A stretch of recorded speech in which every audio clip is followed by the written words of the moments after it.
This brings me to your exhibition at the Venice Biennale, where you were representing a country that Maldives is going to be lost with the rising water. And so the theme of their show in Venice was about environmental catastrophe. Right, it's called The Disappearing Nation. Disappearing Nation, right. And it was a work that I had been doing on my own, funded by myself, largely funded by myself, underneath all the other projects I was doing.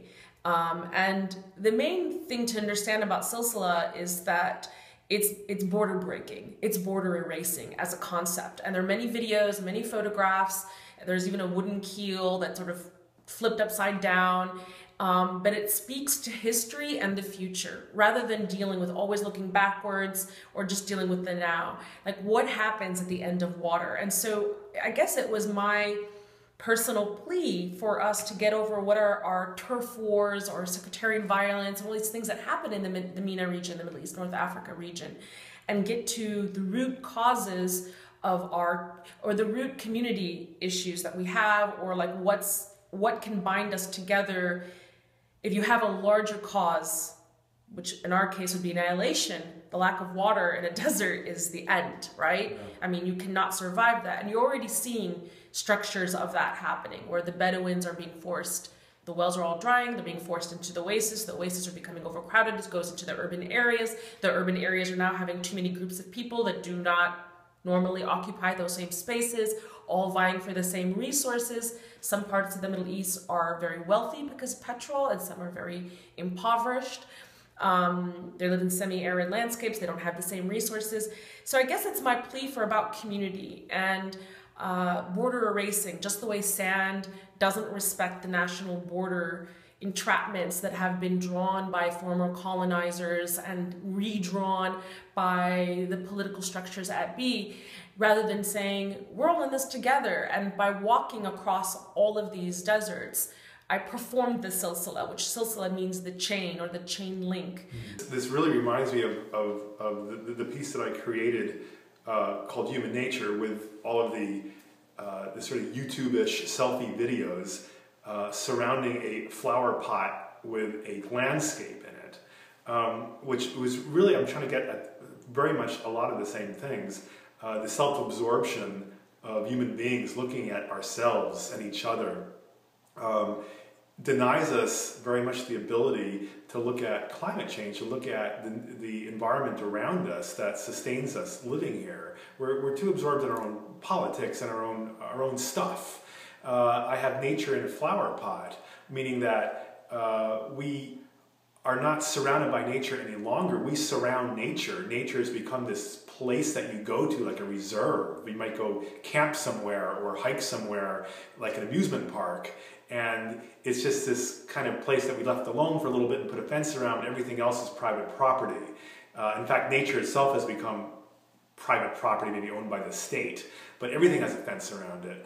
And so it's a very strange way of looking at the earth at this point. And I think this is one of the biggest reasons why we can't make the issue of climate change be our #1 agenda from here on out until the situation gets somehow resolved. Why did you get self-conscious about speaking about the environment right there? Just the words that I'm using, talking about the environment, has become such a turnoff to a lot of people.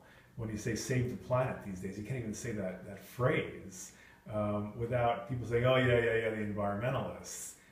They're doing this, their environmentalist agenda, and really it doesn't matter so much, and there's really lots of other things going on, and yeah, everyone's been talking about save the planet. But why do you care what they think? I mean, it reminds me of when saying you're a feminist turned into a dirty word because of the media. I mean, or what backs the media. I feel like, you know that piece of mine where the last video I showed you, where it's the desert and there's just this music burning in the desert and a child playing a violin, yeah, and the bees are falling. It's called Collapse, which, you know, immediately you think of colony collapse of the bees, and everybody knows now what that's all about and what that's going to mean. But it's really the collapse of our environment, and the fact that the only people really talking about this are cultural producers, and it's just like music burning in the desert. It's like it's relegated to the margins of us, and now we even feel guilty speaking about it. Yeah, and also I think when you put art out there, when you put something out there, it is no longer yours because it's going to be perceived by others and they're going to put meaning onto it, right? And you can do as many artist talks as you would like, trying to explain your work, but ultimately the meaning is going to be perceived by the group that is looking at it, and it may be very different from what your original intention was. I think that also holds true looking back upon your work. When you look back upon it, let's say 10 years later, like us looking back on Diatribes, we are now the audience. We are now the viewer of that work. Even though we created it 10 years ago, we are not who we are 10 years ago. So we're now one of the viewers looking at this work. We may have some understanding and some memory of what our intention may have been, but this is always going to be through the lens of this moment, of this time period, and the fact that we're no longer in that work, making that work, we're 10 years later viewing it. And so we're in a way, one of the audience now.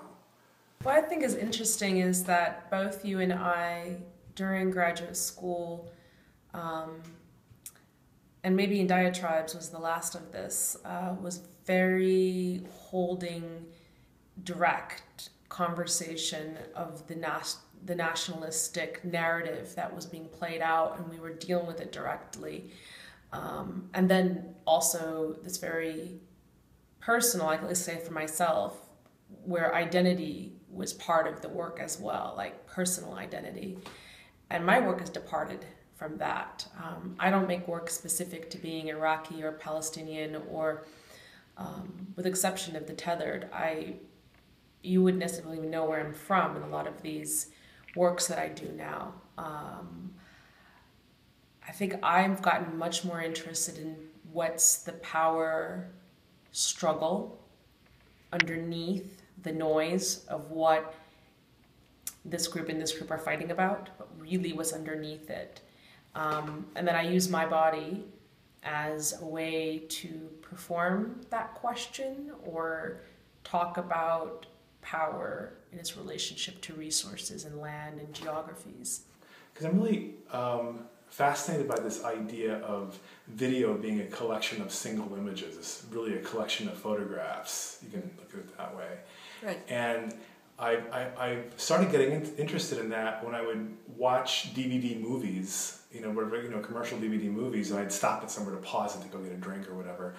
And I'd see this really interesting photograph of where I stopped it. And I was thinking, wow, they're just making a really excellent photograph, just that moment in time, somebody's weird facial characteristic or some action shot or whatever or even just some structural form of how the shot was set up that I often thought would just make a great still. And so video stills in general became interesting to me. So I wanted to make work that would hold up as a video still anywhere you stopped it. And that kind of helped me develop this new medium into how I wanted it to behave and react and stuff. So because it is very, very limited in what it can and cannot do, it's sort of like writing poetry, but knowing that you have to write in iambic pentameter and it has to rhyme and you can only have so many lines in it. So you have to write within that limitation. And it can help you innovate. It can help you come up with something to stretch that as far as you can. So it's been a good thing and it's been a real struggle as well. The technology is always a pain. So how do you even every once in a while I do a video project and then afterwards I have to do a photo project because I just get exhausted sometimes by the technology getting in my way. Yeah.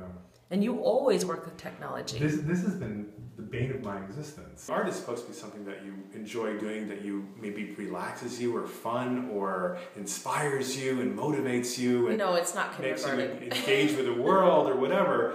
But a lot of times I find that wrestling with the technology seems to kill a lot of the inspiration that I'm having, and I have to try to rekindle it, to revitalize it, to keep with my original concept and not let it get me down, because you're right, the technology is always an issue.